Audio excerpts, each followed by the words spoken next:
Hello and welcome back. So far we have understood theoretically how regularization works. It constrains the parameters or the coefficients. It actually tries to reduce the coefficient by which the model becomes smoother, right? So let us try to take a code example and understand how exactly it is useful in real time environment.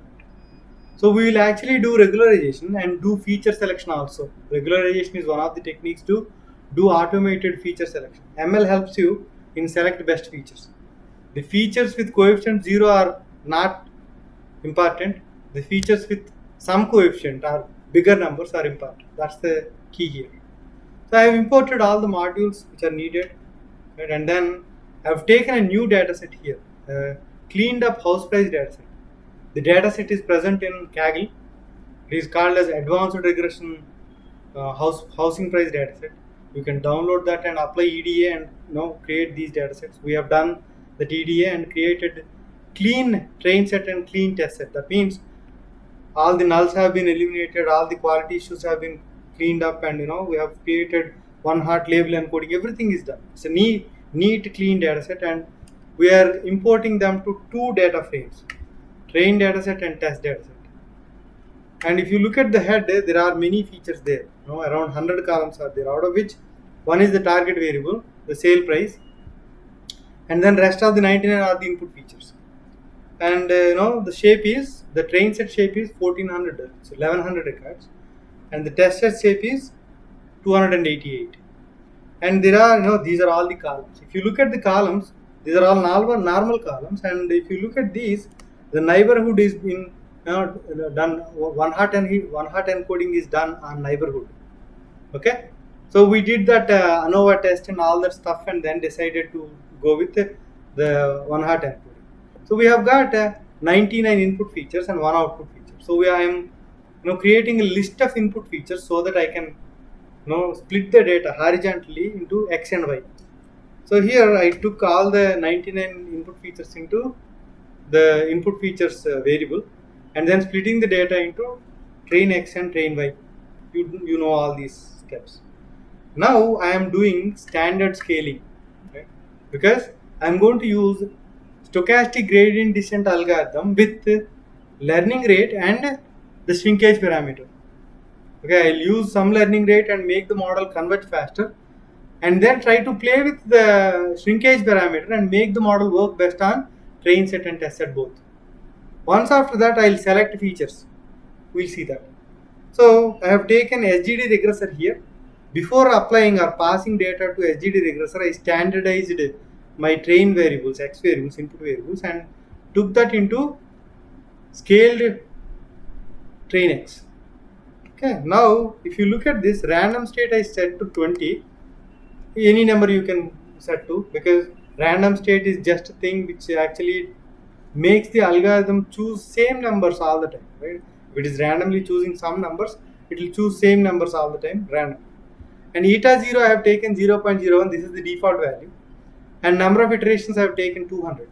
Okay, so I am trying to fit. When I say fit, that's when the process starts. I think you remember in gradient descent, it starts with random theta somewhere in the space, and then slowly moves towards the ground. Maybe it is from the bottom, or maybe from the up. It moves to the best fit place. When you say fit, that whole process happens. It takes the theta, random theta, and calculates the tangent slope. Theta is equal to theta minus alpha into the slope. The next theta, again theta is equal to theta. So periodically it learns and moves to the global minimum. When you say fit, that's when it happens. So it looks like the iterations are enough, and the learning rate is also good to know. So let us try to predict it on the train set. I have calculated the R2 score, and I have got 84%. If you look at this, sgd.predict, and then pass the scaled variables, scaled values, and it gave me the predicted value. Let us test it on test set also. Right, we transformed here. If you look at this, the standard scalar, we used only transform here. Here we used fit transform. On train set, you always do fit and then transform. When you do fit for the standard scalar, it will understand, it will capture each column's mean and standard deviation. When you say it's transform, that's when it calculates z-scores, and z-scores are the actual values we used in building the model. So here, you shouldn't be doing fit again on the test set, because test set will have less number of records. If you do fit again, it will find out mean and standard deviation on those 288 records. But that may not give you the actual mean and the standard deviation of the population. So we are using the same, mean and standard deviation. The SC, the standard scalar variable, already captured the mean and standard deviation, and we are using those two, right? So if you do transform, it will actually transform the data. The transformed test set data is here, and we are passing that to predict, and let us see what happens. We have got 82% accuracy on the test set. That means the model is a bit overfitted. The model is working well on the train set, a little bit less well on the test set. Now the learning rate, the shrinkage parameter will help. There may be some features which are unnecessarily creating the importance and in the train set, and they are actually giving you high accuracy. When you try to make the coefficients of those features 0, maybe this model will get fixed. So let us try to use that parameter. So in theory we call it as lambda, but in practice, in the scikit-learn, we call that as alpha. Okay, alpha is equal to, I say that the model is overfitted, right? So when the model is overfitted, if you choose a number which is close to 1, right, it is going to make the model high biased, right? Let us try to take 0.9 and see what happens, right? I am building the model again, right? Feature scaling, everything is same. See that it came down to 82%. If I use the same model on the test set, right, I no need to do any of these, right? The feature scaling or anything I no need to do. Only predict. I need to see that it is actually underfitted now. When I used 0.9, we added more weight, right? When you look at this slide,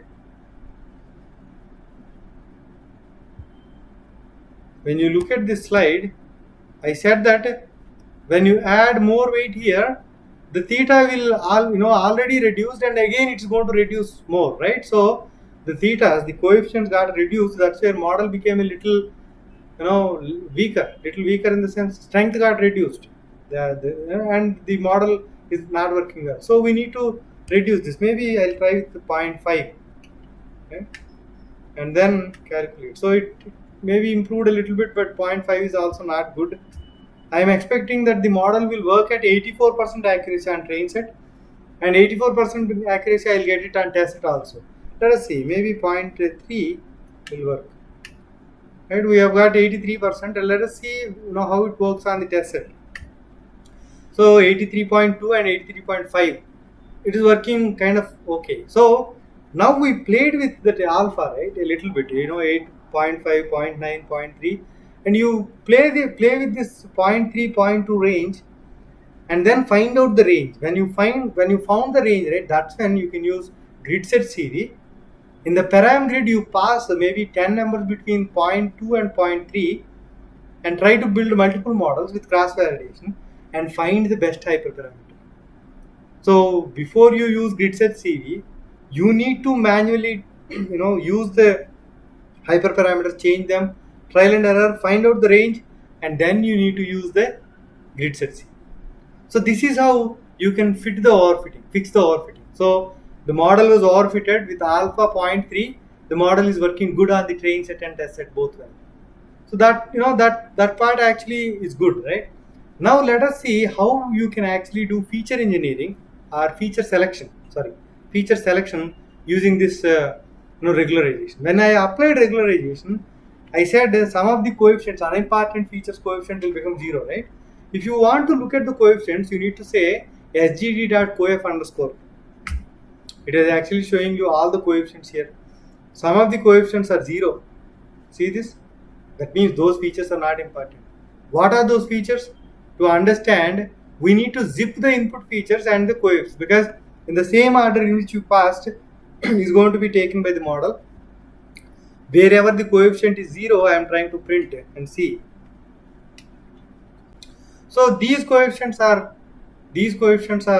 not important, right? So basement quality, all these coefficients are not important. Let us try to eliminate these coefficients, these features, right? These coefficients are zeros. So let us try to eliminate these features and try to build the model and see how it works. If the model, the regularization technique is giving you appropriate outcome or the features importance, when you build a model without these features, also the model should work well. What is the advantage? With less number of features, if you are training, you are saving memory and processing power and time. Okay. So let us try to eliminate those. So to eliminate, I have taken list comprehension and input features I have taken, and I am eliminating all those. That already sale price is eliminated there, and the length of the input features is 90. No, there are 99 input features and one output feature, the sale price. If you look at this, there are 9 unimportant features, and we eliminated those. We have got 90 features. Now we'll try to build model again, right?